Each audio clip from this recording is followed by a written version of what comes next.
जब भी कोई बिगिनर मार्केट में आता है तो सबसे पहले सपोर्ट रेजिस्टेंस ही सीखता है। हम सभी की शुरुआत कहीं ना कहीं ऐसे ही हुई है। कैंडलस्टिक पैटर्न और सपोर्ट रेजिस्टेंस जैसे बेसिक से ही हम सभी ने मार्केट को सीखना शुरू किया। लेकिन देखते ही देखते मार्केट में हमारे 3-4 साल बीत गए और फिर भी हम देखते हैं कि हमारी जो सपोर्ट रेजिस्टेंस की एक्यूरेसी है वो अभी भी वैसी की वैसी है जैसी पहले साल में थी।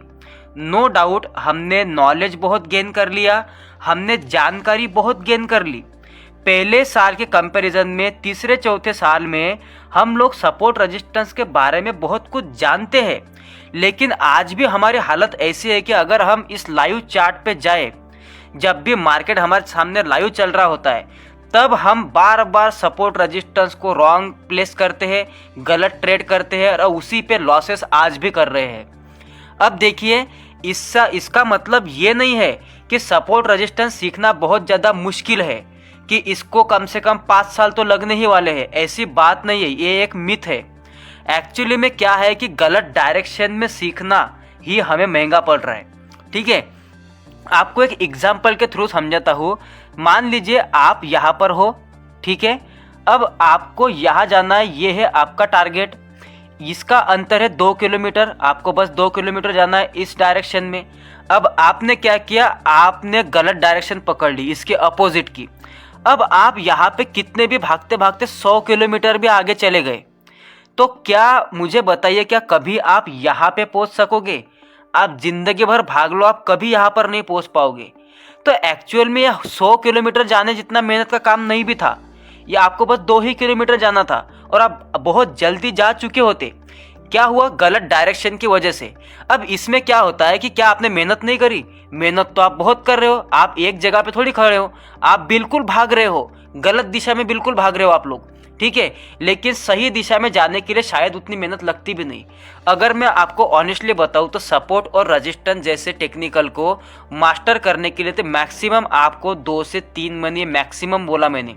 अगर आप जेन्युइनली सही डायरेक्शन में मेहनत करते हो तो उसके बाद कभी जिंदगी में आपको सपोर्ट रेजिस्टेंस सीखने की जरूरत नहीं पड़ेगी। अगर मैं आपको बता दूं कि इस वीडियो में मैं आपको इस तरीके से सपोर्ट और रेजिस्टेंस सिखा दूंगा जिसके बाद आपको जिंदगी में सच में कभी सपोर्ट रेजिस्टेंस सीखने की जरूरत नहीं पड़ेगी। और जो 2 से 3 महीने मैंने आपको बोला है, क्योंकि ये प्रैक्टिस करनी पड़ेगी। हमें यहाँ पे कोई रट के, मतलब कुछ रटने के बाद कहीं पे जाके किसी एग्जाम पेपर में लिख के नहीं आना है, इसको प्रैक्टिकली मार्केट में यूज़ करना है। तो ये एक स्किल होती है जिसको प्रैक्टिस करके ही डेवलप किया जाता है। मैं आपको बिल्कुल सही डायरेक्शन की इंफॉर्मेशन दे सकता हूँ, उसके बाद में आपके ऊपर है कि आप कितनी प्रैक्टिस करते हो। प्रैक्टिस तो छोड़ दो, आप ये वीडियो भी पूरा नहीं देखते हो तो फिर प्रैक्टिस कब करोगे? तो इसी से पता चल जाता है कि आप किस लेवल के ट्रेडर बनने वाले हो, ठीक है। सो चलिए अब आगे चलते हैं। मैं आपको सिखाऊंगा अभी पूरी तरीके से कि कैसे सही डायरेक्शन से फॉलो करते हैं और किस तरीके से मैं पर्सनली करता हूँ, वही सिखाऊंगा, ठीक है। जो मैं करता हूँ वही तो सिखाऊंगा ना। अब देखिए, जो ये सपोर्ट रेजिस्टेंस है ये बनाते तो बिग प्लेयर ही है, ठीक है। ये कोई आम इंसान नहीं बना सकता। जैसे कि यहाँ से इतनी बड़ी मोमेंटम आना, यहाँ से इतनी बड़ी मोमेंटम आना, इसके लिए बहुत सारा पैसा लगता है और बहुत सारा पैसा रिटेलर के पास नहीं है, बहुत सारा पैसा FII DIS के पास है। तो वही लोग सपोर्ट और रेजिस्टेंस को बना रहे हैं। अब ठीक है, ये जो सपोर्ट रेजिस्टेंस है ये हमारे लिए क्या है? हमारे लिए तो सिर्फ एक टेक्निकल है, लेकिन मार्केट में टेक्निकल सिर्फ 20% होता है, तो बाकी 80% क्या होता है? मार्केट की साइकोलॉजी और रिस्क मैनेजमेंट। मार्केट की साइकोलॉजी और रिस्क मैनेजमेंट 80% होता है मार्केट का। तो जब तक आप इस 20% को लेके ही भागोगे तब तक कुछ फायदा नहीं है। अगर आप उस 80% को उस 20% में प्लस कर दोगे, 100% कर दोगे उसको, तो कम से कम 90% एक्यूरेसी तो आ जाएगी सपोर्ट रेजिस्टेंस पर, ठीक है। उसके बाद कभी फेल नहीं होंगे आप लोगों के।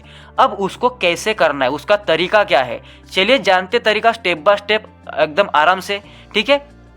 चलिए अब देखते हैं कि जैसे देखिए, जो साइकोलॉजी होती है बायर सेलर की, जो बिग प्लेयर की, वही समझा उसी को मैं बायर सेलर बोल रहा हूँ, ठीक है। तो जो बड़े प्लेयर की साइकोलॉजी होती है उसको मैंने पहले एपिसोड में एक्सप्लेन किया है, आप वहाँ पे जाके देख लीजिएगा। बार बार उस पर टाइम स्पेंड नहीं करूँगा, आगे चलता हूँ। तो अभी यहाँ पर बड़े प्लेयर की साइकोलॉजी क्या होगी, इसके लिए प्रीवियस के डे का हमको डेटा देखना पड़ेगा। यहाँ पर अगर हम देखते हैं तो हमें क्या दिखाई देता है कि मार्केट किसी ट्रेंड में नहीं है। जैसे कि मार्केट बाइंग लेता है, उसके बाद में सेलर इसको सेल कर देते हैं, उसके बाद में फिर से मार्केट में यहाँ पे बाइंग आती है। मतलब जैसे ही मार्केट आज ओपन हुआ और ऊपर गया यहाँ तक, तो हमें क्लियरली समझ आएगा ना, मार्केट ने यहाँ से लेके यहाँ तक ट्रैवल कर दिया, तो हमें क्लियर कट दिख रहा है कि मार्केट सपोर्ट और रेजिस्टेंस के बीच में घूम रहा है। जैसे कि ये वाला सपोर्ट और ऊपर वाला रेजिस्टेंस, इसके बीच में मार्केट क्या कर रहा है, बस ट्रैवल करते जा रहा है। तो यहाँ पे हमें क्लियर कट समझ में आ रहा है जो बड़े प्लेयर की साइकोलॉजी है वो डायरेक्शनल नहीं है, वो साइडवेज है, एक रेंज के अंदर है। तो आज के दिन पे रेजिस्टेंस पे मार्केट रेजिस्टेंस ले सकता है और सपोर्ट पे मार्केट सपोर्ट ले सकता है। आप यहाँ पे क्लियर कट देख सकते हो। और हमेशा कभी भी सपोर्ट रेजिस्टेंस एक जोन होता है, एक लाइन नहीं होती वहां पे। इसलिए मैं बोलता हूँ कि सपोर्ट रेजिस्टेंस पे काम करोगे तो वहां पे प्राइस के बिहेवियर देखो, कंफर्मेशन देखो, तब ट्रेड करो। ऐसे नहीं कि रेजिस्टेंस पे मार्केट टच हो गया आपने सीधा ट्रेड ले लिया, ऐसा नहीं होता। ठीक है, ये कोई लाइन नहीं होती, एक जोन होता है। यहाँ पे भी सपोर्ट रेजिस्टेंस का एक जोन होता है, वहां पे आपको प्राइस को देख के ट्रेड करना पड़ता है, सिंपल। ठीक है, एंट्री करने का तरीका भी मैंने आपको बता के रखा है पहले भी, समझिए। अब क्या होता है कि सपोर्ट रेजिस्टेंस दो तरीके से होते हैं। जैसे कि सपोर्ट के आपको मैं एग्जांपल देता हूँ। ठीक है, यहाँ पे एक रेजिस्टेंस है, ये ब्रेक हो गया, अब यही रेजिस्टेंस क्या बनेगा, सपोर्ट बनेगा। इस तरीके से भी सपोर्ट रेजिस्टेंस वर्क करते हैं। या फिर ये क्या होता है कि मार्केट रेजिस्टेंस पे रेजिस्टेंस लेता है, सपोर्ट पे सपोर्ट लेता है, ये दूसरा तरीका होता है। अब तीसरा कोई तरीका नहीं होता। ठीक है, सपोर्ट रेजिस्टेंस का ये दो ही तरीके होते हैं। अब ठीक है, ये दो में से कौन सा कब अप्लाई करना है, देखिए जब भी मार्केट बिना डायरेक्शनल होगा प्रीवियस डे पे, इसका मतलब मार्केट एक रेंज में घूम रहा है, तो हमारा कौन सा रूल लागू होगा, रेंज वाला। सपोर्ट पे सेल करो, रेजिस्टेंस पे रेजिस्टेंस पे सेल करो, सपोर्ट पे बाय करो, ये वाला रूल लागू होगा। जब मार्केट ट्रेंडी होगा तब उसके दिन पे हमें क्या करना पड़ेगा, resistance become as a support, support become as a resistance, इस तरीके से यूज करना पड़ेगा। देखिए मैं आपको बहुत ही सिंपल तरीके से समझा रहा हूँ। अब देखिए आगे चलते हैं, क्या हुआ। अब यहाँ पे आपको जब ये मार्केट दिखा, ये मार्केट कैसा था, ये मार्केट नॉन डायरेक्शनल था। हाँ, ये मानते हम कि ये मार्केट नॉन डायरेक्शनल था, लेकिन जब भी मार्केट अगले दिन पे ओपन हुआ, सीधा मार्केट ने डायरेक्शन डिसाइड कर दी सेलिंग की। क्योंकि यहाँ पे क्या हुआ, बड़े प्लेयर्स के बीच में फाइट चल रही थी, वो ऊपर से सेल कर रहे थे, नीचे से बाय कर रहे थे, ये दोनों भी बड़े प्लेयर कर रहे थे। ठीक है, वो कंफ्यूज में थे। अब इन दोनों में से जो भी जीतेगा मार्केट उसकी डायरेक्शन में डायरेक्शनल हो जाएगा। अब हमें क्या पता कि मार्केट इसके अंदर ही ओपन हो जाता अगले दिन पे, लेकिन मार्केट सीधा गैप डाउन ओपन हो गया। तो जैसे ही गैप डाउन ओपन हो गया तो ये वाले सपोर्ट कट गए मार्केट में से। ठीक है, तो मार्केट ने अपने आप एक सेलिंग की डायरेक्शन ले ली। तो अब जो मार्केट की डायरेक्शन थी वो कुछ इस प्रकार थी, ऐसा करके मार्केट नीचे गया था। मतलब आप समझ सकते हो कि ये इस तरीके से ऊपर गया, इसको तोड़ दिया, तो अब मार्केट सेलिंग के डायरेक्शन में डायरेक्शनल हो गया। तो अब हमारा कौन सा रूल लागू होगा, सपोर्ट रेजिस्टेंस का, सपोर्ट बिकम रेजिस्टेंस वाला। जैसे कि ये सपोर्ट बिकम रेजिस्टेंस, आप यहाँ पे जाओगे, प्राइस का बिहेवियर देखना आपको, वो काम कर जाएगा। ये होता है कि बड़े प्लेयर के साइकोलॉजी के साथ में चलना। ठीक है, और अभी कॉम्प्लेक्स एग्जाम्पल आगे आएंगे, आप लोगों को बहुत जल्दी रहती है। ठीक है, आप लोग अगर ये पूरा वीडियो भी नहीं देखोगे तो 2-3 महीने की प्रैक्टिस तो आप छोड़ दो। ठीक है, ये मुझे पता है, क्योंकि आपको लगेगा कि इतना आसान है, अभी 2 एग्जाम्पल देख लिए अपना करने लग जाओगे कल से। नहीं, डिटेल में समझो इस चीज़ को, डिटेल में समझो। ठीक है, अब देखिए यहाँ पे ये जो मार्केट है, क्या ये मार्केट कौन से डायरेक्शन में था, ये कौन से डायरेक्शनल में मार्केट था। सिंपल सी बात है, हमें दिखाई देता कि ये मार्केट सेलिंग के डायरेक्शन में था। तो हम क्या करेंगे, हमें नहीं पता ना अगले दिन पे मार्केट गैप अप होने वाला है, हम इसी के अकॉर्डिंग अपना एनालिसिस रेडी कर लेंगे। अब वो एनालिसिस कैसे रेडी करेंगे, जैसे कि अब यहाँ पे इसकी टेक्निक होती है जो मैंने सिखा के रखी है।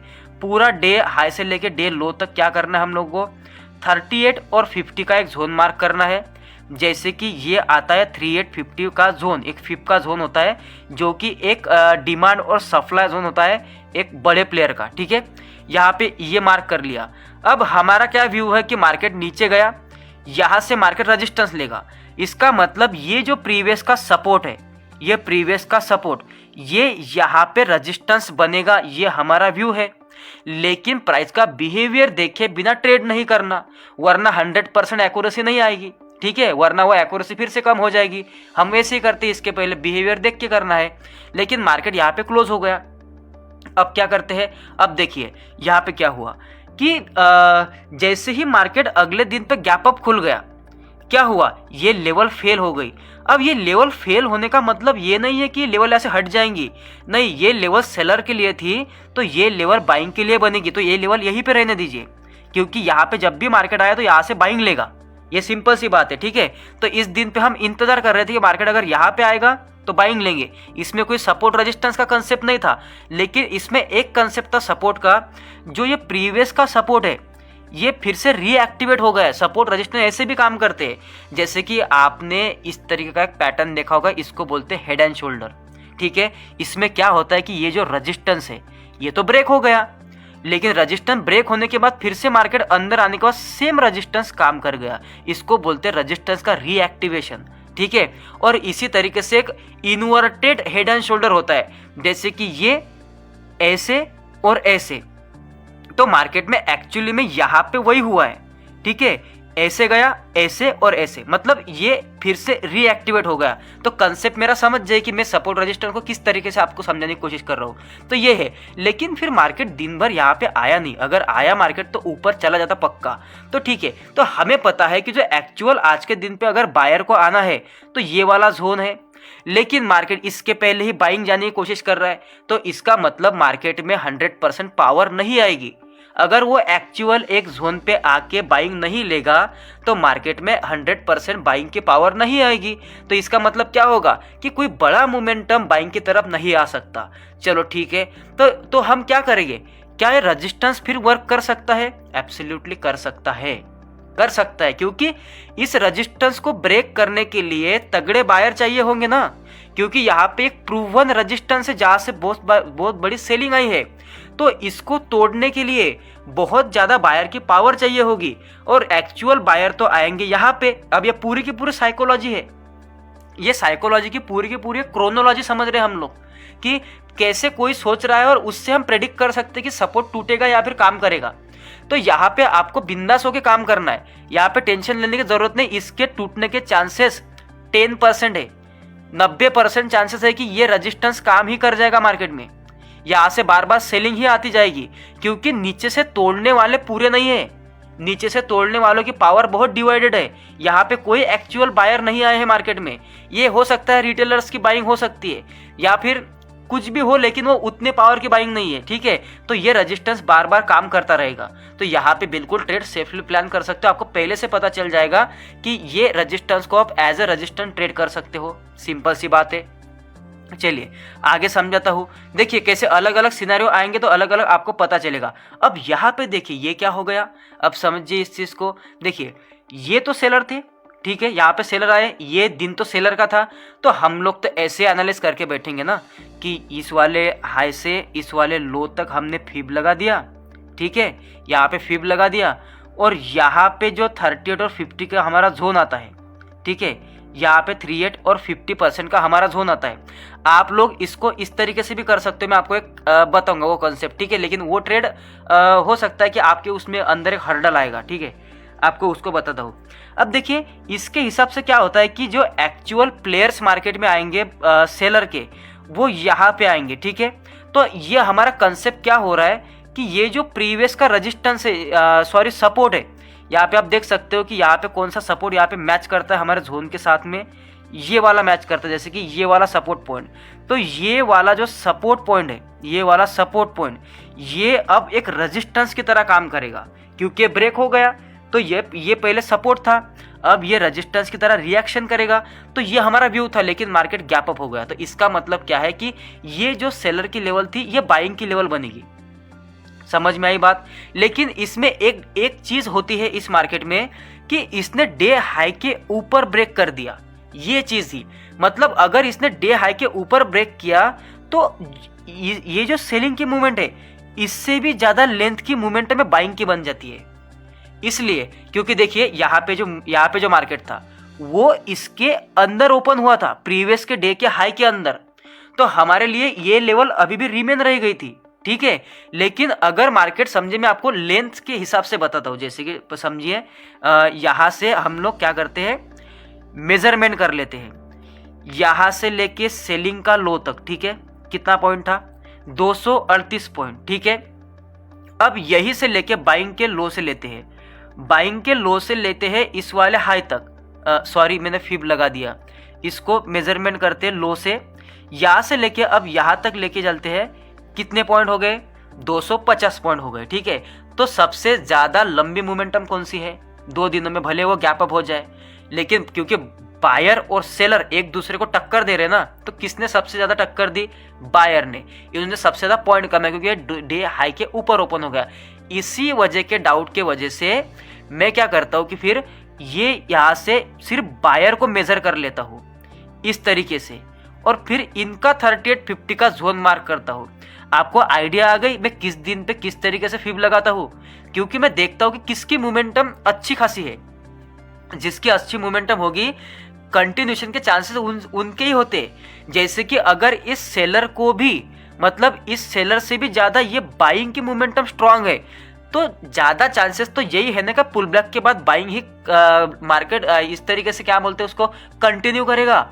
तो इस वजह से ये लॉजिक होता है मेरी एनालिसिस के पीछे, ठीक है। वरना मैं फिर आपको समझ में आ जाएगा किस दिन पे मैं वो लेवल वैसे ही रहने देता हूँ और किस दिन पे मैं नई लेवल मार्क करता हूँ, ठीक है। तो इस वजह से मेरा ये बाइंग का प्लान हो गया। अब देखिए, अब इससे हमें क्या समझ आता है कि जो ये प्रीवियस के सपोर्ट है, ये सारे के सारे देखिए, आपको यहाँ पे एक सपोर्ट दिख रहे होंगे प्रीवियस के, यहाँ पे दिख रहे हैं ये वाला सपोर्ट सपोर्ट सपोर्ट सपोर्ट, ये ब्रेक होने के बाद फिर से रिएक्टिव हो गए। तो इस तरीके से ही सपोर्ट रेजिस्टेंस काम कर सकते हैं। आप बिल्कुल साइकोलॉजी को समझ के बिल्कुल बोल सकते हो कि ये वाला सपोर्ट फिर से इस सपोर्ट से आज बाइंग आने वाली है, ठीक है। अब यहाँ पे क्यों मार्केट ऐसे नीचे आया? यहाँ पे भी एक रीजन था, वही रीजन है सिंपल सा कि मार्केट ने ये जो रजिस्टेंस है ना, ये वाला रजिस्टेंस, ठीक है, इस रजिस्टेंस को मार्केट ने ब्रेक किया था। ब्रेक करने के बाद रजिस्टेंस को मार्केट ने फिर से रीएक्टिवेट कर दिया, तो एक हेड एंड शोल्डर टाइप का वो पैटर्न बन रहा था, ठीक है, वो उस तरीके से हुआ था। तो हमें ये भी पता चलता है कि यहाँ पे आके मार्केट हर्डल क्रिएट कर सकता है। तो जो भी मेरे मेंबर्स है उनको पता होगा कि उस दिन जब लाइव रिकॉर्ड किया था मैंने क्यों यहीं पे बुक क्यों किया था, और मैंने उनको एक चीज़ बोली थी, आप जाके फिर से वीडियो जाके देखना, कि मुझे ये डर है कि मार्केट शायद यहीं से नीचे ना आ जाए, प्रीवियस स्विंग तक मैं होल्ड नहीं करूंगा, इस ट्रेड को यहीं पे बुक कर लूंगा। क्यों पता है? क्योंकि ये चीज़ मुझे दिखाई दे रही थी कि कहीं अगर ये इस तरीके से तो नहीं हुआ, अगर ऐसा अगर होता है तो ट्रेड पूरा रिवर्स आ जाएगा, ठीक है। तो इस वजह से मैंने वो चीज़ बोली थी, ठीक है, मेंबर्स को पता होगा। अब देखिए कैसे सपोर्ट रेजिस्टेंस को और ज़्यादा तरीके से हम काम कर सकते हैं। अब यहाँ पे देखिए ये मार्केट क्या था, देखिए ये फर्स्ट टाइम वो CS सेशन था मार्केट का, लेकिन फिर भी हम देखते हैं यहाँ से लेके हम लोग यहाँ पे फिब लगाएंगे पहले दिन पे, लेकिन मार्केट गैप अप हो गया, तो हमें हमारा फिब का जो हाई है और आगे एक्सटेंड करना पड़ेगा। तो यहाँ से लेके यहाँ तक मैं इसको एक्सटेंड कर देता हूँ, ठीक है, यहाँ पे एक्सटेंड कर देता हूँ, तो ये मुझे एक जोन मिलता है। तो ये जोन मेरे यहाँ पे आ रहा है ना, सपोर्ट और रेजिस्टेंस पे आ रहा है ना जोन, तो यहाँ पे समझ जाइए कि ये जो रेजिस्टेंस लेवल्स है, ये जो रेजिस्टेंस, ये एज अ सपोर्ट यहाँ पे काम करने वाले हैं। और यहाँ पे बिल्कुल मार्केट ने यहाँ से मोमेंटम करी है, भले प्रीवियस स्विंग को छोटा सा छोड़ दिया, लेकिन यहाँ तक ऑलमोस्ट मार्केट ने मोमेंटम करी है।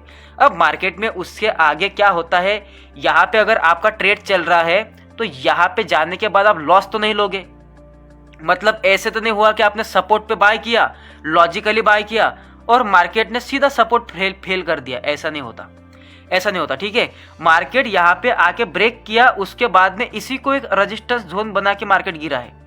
ये मार्केट ने बाद में किया, लेकिन सबसे पहले मार्केट ने 50-60 पॉइंट की एक मोमेंटम कर दी, उसके बाद में किया। अब इसमें ये नहीं कि मैं बोलता हूँ कि 100% आपने प्रॉफिट बुक किया होगा, हो सकता है वेट कर रहे होगे, लेकिन लॉस नहीं होना चाहिए, ये मेन बात है, ठीक है। सपोर्ट रजिस्टर फेल होने का मतलब ये नहीं होता हम गलत ट्रेड कर लेते, जैसे कि यहाँ पे सपोर्ट देख के बाय कर लिया, यही पे एसएल खा लिया, ये गलती होती है हमारी। हम लोग थोड़ी ऐसे है कि यहाँ पे बाय किया, यहाँ पे 70 पॉइंट ऊपर जाके फिर एसएल खा लिया, ये नहीं हमारा प्रॉब्लम। हमारा प्रॉब्लम ये है कि सपोर्ट देख के यहाँ पे किसी कैंडल पे बाय कर लिया और फिर एसएल खा गया और टूट गया सपोर्ट, ये प्रॉब्लम हमारा है, ठीक है। तो इसी को हम सॉल्व कर रहे हैं। तो ये जो सपोर्ट रेजिस्टेंस है, आप बायर सेलर के साइकोलॉजी के साथ मैच करोगे, आपको बिल्कुल समझ में आएगा। अब देखिए यहाँ पर भी वही चीज़ है, ये भी आपको क्लियर कट दिख रहा है कि यहाँ पे देखिए, अब देखिए यहाँ पे कितने सारे सपोर्ट रेजिस्टेंस है। यहाँ पे अगर मैं फिब लगाता हूँ इस वाले दिन पे, तो ये है हमारा डे लो, मार्केट बुलिश है और मार्केट ने और एक हाई दे दिया हम लोगों को, ठीक है। मैंने यहाँ पे लगा दिया, अब मुझे 38 और 50 का जोन मिल जाता है यहाँ पर, ठीक है। यहाँ पर 38 और 50 का जोन मिल जाता है। लेकिन यहाँ पे अगर आप देखोगे तो ये सपोर्ट रेजिस्टेंस मतलब रेजिस्टेंस ऊपर ही ऊपर शिफ्ट हो रहे। आप बिल्कुल यहाँ पे क्लियर कट मार्क कर दोगे सपोर्ट रेजिस्टेंस को कि ये सपोर्ट रेजिस्टेंस काम करने वाले हैं, क्योंकि देखिए रेजिस्टेंस ये सारे के सारे रेजिस्टेंस अब यहाँ पे सपोर्ट की तरह रिएक्ट करेंगे। मार्केट इसको ऐसे वन वे आके फेक कर नहीं सकता, इस तरीके से इसको फेल कर नहीं सकता। ये गारंटी आपको रहेगी सपोर्ट रेजिस्टेंस पे। तो इसकी एक बात तो पक्की है कि एक बार तो मार्केट आपको एक मोमेंटम देगा, भले उसको अगर नीचे आना है तो आपको 50-60 पॉइंट दे के आपका एसएल उड़ाएगा। लेकिन अगर आप लोग ऐसे बीच में कहीं पे सपोर्ट रेजिस्टेंस फॉलो करोगे, जैसे कि ये सपोर्ट है, ये सपोर्ट टूट गया, यहाँ पे कुछ सेलिंग करने का ट्राई किया, ये बिल्कुल नहीं होगा आप लोगों से, ठीक है। यहाँ पे फिर लॉसेस पे लॉसेस करते रहोगे। बीच में आप कहीं पर भी सपोर्ट रेजिस्टेंस ट्राई करने की कोशिश करो, ये मेरी गारंटी है कि आप लॉस मेकिंग रहोगे, क्योंकि ये चीज़ें मैंने बहुत सारी करके देखी है पहले, ठीक है। आप यहाँ पे इस तरीके से एनालाइज कर सकते हो। अब यहाँ पर भी देखिए कितने सारे यहाँ पे सपोर्ट रेजिस्टेंस है। देखिए यहाँ पे रेजिस्टेंस है, यहाँ पे रेजिस्टेंस है, यहाँ पे रेजिस्टेंस है। प्राइस तो मार्केट की यहाँ पर है, ठीक है, प्राइस तो मार्केट की यहाँ पर है। तो मार्केट नीचे आते आते यहाँ से बाउंस बैक करेगा, यहाँ से बाउंस बैक करेगा या फिर यहाँ से बाउंस बैक करेगा, किस तरीके से डिसाइड करोगे। तो इसके लिए आपको बड़े प्लेयर की साइकोलॉजी समझनी पड़ेगी, जो कि हम समझते हैं यहाँ से फिब लगा के इस वाले हाई तक, ठीक है, इस वाले हाई तक। मैंने अब इस वाले हाई तक फिब क्यों नहीं लगाया? सबसे पहली बात, क्योंकि मार्केट अंदर ओपन हुआ है, डायरेक्ट गैप अप नहीं हुआ है, ठीक है, अंदर से ही मार्केट ऐसे गया है। तो इस दिन पे तो यही हमारी लेवल रहेगी, क्योंकि यहाँ पे मार्केट ने हमारे लेवल को टच नहीं किया था। ये भी ट्रेड मैंने आई थिंक बता दिया होगा या फिर नहीं बता दिया होगा, मुझे पता नहीं है, ठीक है। इसको सिंपल से लॉजिक को समझो। अब अगर आप यहाँ पे सपोर्ट रेजिस्टेंस मतलब हमारी जो लेवल यहाँ पे आ रही है, तो हमें क्लियर कट समझ में आता है कि अच्छा यहाँ पे ये वाला रेजिस्टेंस आता है, ये रेजिस्टेंस, तो ये रेजिस्टेंस आज सपोर्ट बनेगा। तो आपने इसको भी डिलीट कर दिया, इसको भी डिलीट कर दिया। कैसे समझ आया? ये बिल्कुल सिर्फ टेक्निकल करके समझ नहीं आएगा। आप कितना भी जिंदगी भर मेहनत कर लो, आपको ये समझ ही नहीं आएगा कि कैसे कर रहा है ये काम, ऐसा नहीं समझ आएगा। आपको बिग प्लेयर को समझ के ही वो कहाँ पे आ सकते हैं, तभी आप लोगों को समझ आएगा कि सपोर्ट कौन सा काम करने वाला है मार्केट में, ठीक है। यहाँ पे ऐसे बहुत सारे एग्जाम्पल्स है, ठीक है, आप यहाँ पे अपने हिसाब से भी एनालाइज कर सकते हो। अब ये भी मैंने आपको बता दिया था कि हमारा एग्जैक्ट लेवल ये आता है। तो अगर ये लेवल आता है तो ये जो सपोर्ट है, तो एग्जैक्टली मार्केट यहाँ से वापस नहीं आएगा। ये सपोर्ट का एक जोन है, फिर इस तरीके से ये इतना बड़ा एक जोन है, तो ये वाला जोन काम कर सकता है। तो आपको सबसे ज़्यादा इंपॉर्टेंट तो ये सपोर्ट है, ये वाला। पता है क्यों? ये वाला सपोर्ट, क्योंकि ये सपोर्ट ही इंपॉर्टेंट हो सकता है, क्योंकि यहाँ पे एग्जैक्ट वो लेवल आती है। तो वो जो लेवल हमारे जहाँ पे टच होती है, तो उस वाले जोन को ही आपको मानना है कि वही सपोर्ट रेजिस्टेंस है, क्योंकि उसके अलावा आप लोग इसमें लॉसेस करते रहोगे, ठीक है। मैं आपको और एक एग्जांपल देता हूँ। जैसे कि समझिए, यहाँ पे मैंने आपको एग्जांपल दिया था, जो मैंने आपको कैंडलस्टिक पैटर्न बताया था एपिसोड 2 में। मैंने आपको बताया था कि यहाँ पे 100% हमारा ट्रेड बनता है। यहाँ पे किसी टाइम फ्रेम पे कुछ हैमर वगैरह कुछ बना था, यहाँ पे एग्जैक्टली यहाँ तक अच्छा सा एक ट्रेड बनता है। अब वो तो हो गई साइकोलॉजी की बात, ठीक है, लेकिन यहाँ पे भी तो आप डिसाइड कर सकते हो ना, यहाँ पे भी डिसाइड कर सकते हो ना आप। देखिए ये क्या हुआ, ये क्या है, प्रीवियस का रेजिस्टेंस ब्रेक हुआ। ब्रेक होने के बाद क्या ये सपोर्ट बनेगा? सबसे पहला सवाल आप बोलोगे 100% चांसेस है कि सपोर्ट बनेगा। क्यों? क्योंकि आप बायर सेलर की साइकोलॉजी समझ रहे हो। अब इसके पीछे की साइकोलॉजी क्या थी, क्यों यहाँ पे बाइंग करनी थी? भाई ये तो हमने सपोर्ट रेजिस्टेंस को भी नहीं देखा था, ठीक है। ये तो मैं जस्ट आपको सपोर्ट रेजिस्टेंस पे काम कैसे करना है, कैसे काम करते हैं, वरना आप लोग तो यही करोगे ना कि जैसे कि ये वाला यहाँ पर भी रेजिस्टेंस ऐसे लेवल मार्क करते हो ना, तो आपको लगेगा कि यहाँ से जाएगा या फिर यहाँ से जाएगा, इतना झंझट क्यों पालना है, यही से जाएगा भाई, यही से जाएगा। और ये बिल्कुल प्रूवन है। एपिसोड 2 में जाके देखिए कि यहाँ पे बाइंग कैसे आई है, यहाँ से क्यों बाइंग आ सकती है, डिटेल में समझा है। ठीक है, तो इसी तरीके से सपोर्ट रेजिस्टेंस काम करते रहेंगे और आपको इसी तरीके से मार्केट में काम करना है। यही सपोर्ट रेजिस्टेंस का रूल होता है। यहाँ पर भी देखिए, आप किसी भी दिन पे देखिए, किसी भी दिन पर यहाँ पे भी मार्केट ने क्या किया कि ये एक बाइंग का मार्केट है। अब देखिए फिर से वही चीज सिखा रहा हूँ, बाइंग का मार्केट है। मैंने यहाँ पे 38 और 50 की एक लेवल मार्क कर ली। ओके ठीक है, समझ गए। अब मार्केट गैप डाउन हो गया, मैंने लेवल क्यों नहीं हटाई? बताइए क्वेश्चन का आंसर कि ये लेवल मैंने क्यों नहीं हटाई। क्योंकि मार्केट प्रीवियस के डे के लो के नीचे ओपन नहीं हुआ है, वो उसी रेंज में है, उस मार्केट के रेंज में ही ओपन हुआ है, इसलिए मैं वो लेवल नहीं हटा रहा हूँ। अगर वो डायरेक्टली यहाँ पे होता तो मैं सीधा यहाँ से फिब लगा देता और यहाँ से सेलिंग करता, तो फिर ये वाली लेवल मेरे नीचे आ जाती।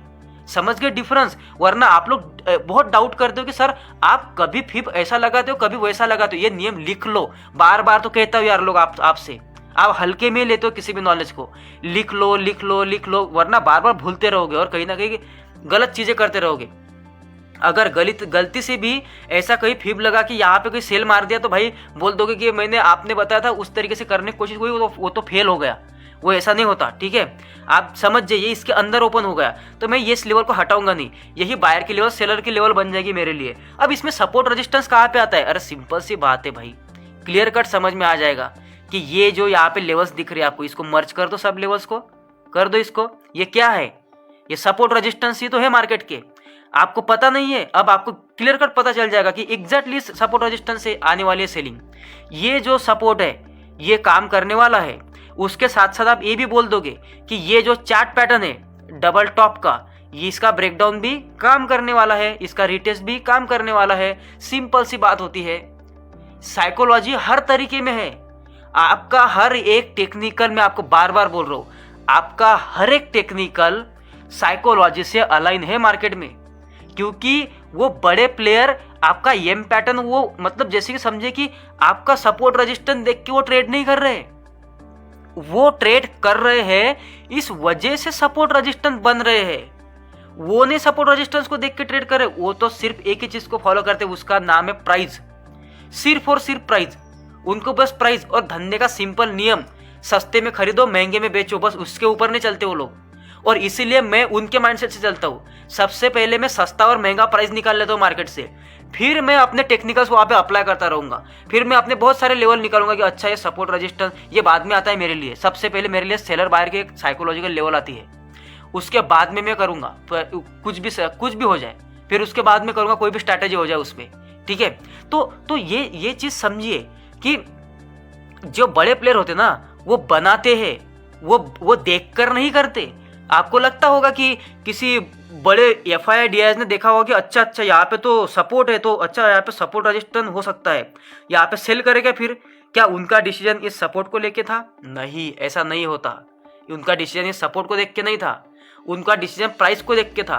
और ये प्राइस क्यों देख रहे हैं समझिए, यहीं पे बायर्स ने बाय किया था, प्राइस कौन सी थी? 24,160।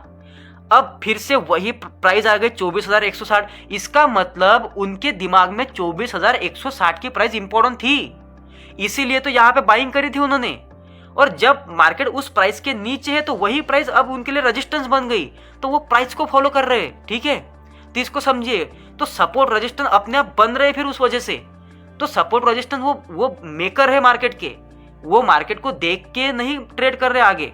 ये हम लोगों के लिए कि हम उनके फुटप्रिंट को फॉलो करें। तो ये क्या है? ये उनके फुटप्रिंट है, तो इनको फॉलो हमें करना है। वो उनके फुटप्रिंट को मतलब वही खुद के फुटप्रिंट को फॉलो नहीं करेंगे, वो तो खुद फुटप्रिंट बना रहे हैं, वो तो खुद आगे चल रहे हैं। जो वो जहां जाएंगे वहां पे रास्ता बनेगा, और उस रास्ते को हम लोग एनालाइज कर रहे हैं, क्योंकि हमको उनके पीछे चलना है, उनको हमारे पीछे नहीं चलना है। तो इसलिए ये सब चार्ट पैटर्न, ये सब जितना भी फलाना ढिमका है कि नहीं टेक्निकल, ये सब कुछ हमारे लिए है, ये बड़े प्लेयर्स के लिए नहीं है। इसीलिए मैं बोलता हूँ कि गलत डायरेक्शन से गलत चीजें या फिर गलत इंसान के साथ सीखोगे तो वो तो आपको यही पढ़ाएगा। यही होता है सपोर्ट रेजिस्टेंस। कोई भी बता देगा कि सपोर्ट बिकम रेजिस्टेंस होता है। अरे भाई, तो सपोर्ट बिकम रेजिस्टेंस होता है तो बार बार फेल क्यों होता है? फिर ऐसा फेल क्यों होता है? सपोर्ट बिकम रेजिस्टेंस अगर है हर जगह तो ऐसा नहीं हो सकता। वो आपका फेल ही होता जाएगा, क्योंकि वो कोई रूल नहीं है। एक साइकोलॉजिकली देखना पड़ता है कि वहाँ पे है कि नहीं है, तो उसमें से कौन सा फिल्टर करना पड़ता है, कौन सा काम करेगा। तो मैं अगर आप मेरे से शर्त लगाओगे, मैं आपको एग्जैक्टली बता दूंगा कि ये सपोर्ट काम करने वाला आज के दिन पे, आप चौंक जाओगे। क्योंकि आप अभी अगर मैं आपको इसके पीछे का लॉजिक नहीं बताता, अगर मैं आपको इसके पीछे की कोई साइकोलॉजी नहीं बताता, तो आप लोग बिल्कुल चौंक जाते। कि अगर मैं बताता कि भाई आज के दिन पे ये वाली जो लेवल है ना, ये एग्जैक्टली काम करने वाली है, एग्जैक्टली सपोर्ट रेजिस्टेंस काम करने वाली है, ये जो आज एग्जैक्टली इस वाले सपोर्ट से रेजिस्टेंस बन के यहाँ पे सेलिंग आएगी, और बिल्कुल आपको लॉजिक भी ना बताओ ना, आप फिर भी फैन हो जाओगे। आपको लगेगा कि इस बंदे को कैसे पता, इसको ये कैसे, मतलब इसने ये कैसे फिल्टर कर लिया कि यहाँ भी तो सपोर्ट रेजिस्टेंस है, तो मार्केट तो इसके भी नीचे जा रहा है, यहाँ से क्यों नहीं मार्केट नीचे जाएगा। और मैं अगर ऐसा बोल दूं कि देखिए यहाँ पे भी सपोर्ट है और यहाँ पे भी सपोर्ट है, लेकिन मेरे पास एक कुछ ना कुछ जादू है, मेरे पास एक अलग एक्स्ट्रा एडवांस नॉलेज है, और मैं क्या करूँगा आपको बिल्कुल 100% बता सकता हूँ कि ये सपोर्ट फेल होने वाला है और यहाँ से मार्केट गिरेगा। तो फिर एकदम वो देखने वाला चौंक जाएगा कि ऐसे कैसे हो गया। पूरी साइकोलॉजी है भैया, पूरी साइकोलॉजी देख के कर रहा हूँ, कुछ भी नहीं है इसमें ऐसा। आप भी समझ सकते हो उस चीज़ में, क्योंकि आपके लिए नई चीज़ क्यों है पता है, आपने कभी जिंदगी में सीखा ही नहीं साइकोलॉजी, आपने बस नाम सीखा। अच्छा बायर सेलर की साइकोलॉजी कुछ होता है, कुछ होता है मतलब क्या, आपकी जिंदगी का हिस्सा है वो, आपके हर एक ट्रेड का हिस्सा है वो। आप जितना पैसा गवा रहे हो ना, उसका वजह वही है कि आप साइकोलॉजी नहीं समझ रहे हो मार्केट की, सिर्फ टेक्निकल समझ रहे हो। तो इस बात को समझ लो, ज़्यादा एक्सप्लेन करने की जरूरत नहीं है, मेरी तबीयत भी ठीक नहीं है, वीडियो को ज़्यादा लंबा नहीं खींचूंगा, आगे आप प्रैक्टिस कर लो इस तरीके से, ठीक है। और जिसने भी एपिसोड पीछे के नहीं देखे होंगे भैया एक बार देख लो, क्योंकि आपको यह आगे नहीं समझ आएगा। आगे चलते हर एक इंडिकेटर को हम डिकोड करने वाले हैं। जो आपके टेक्निकल इंडिकेटर होते हैं ना, कि इंडिकेटर किसी काम के नहीं होते, इंडिकेटर सब काम के होते हैं। उसको उसी जोन में ट्रेड करना पड़ता है, उसी समय पे ट्रेड करना पड़ता है, बराबर इंडिकेटर काम करते सब। और बाकी जो स्ट्रैटेजीज भी है ना, जो फेमस हुई है यूट्यूब पे बाकी अलग अलग यूट्यूबर्स की, उसकी भी स्ट्रैटेजी को मैं फिर से आपको रिन्यू करके दे दूंगा कि वो स्ट्रैटेजी 100% वर्क करना शुरू कर देगी।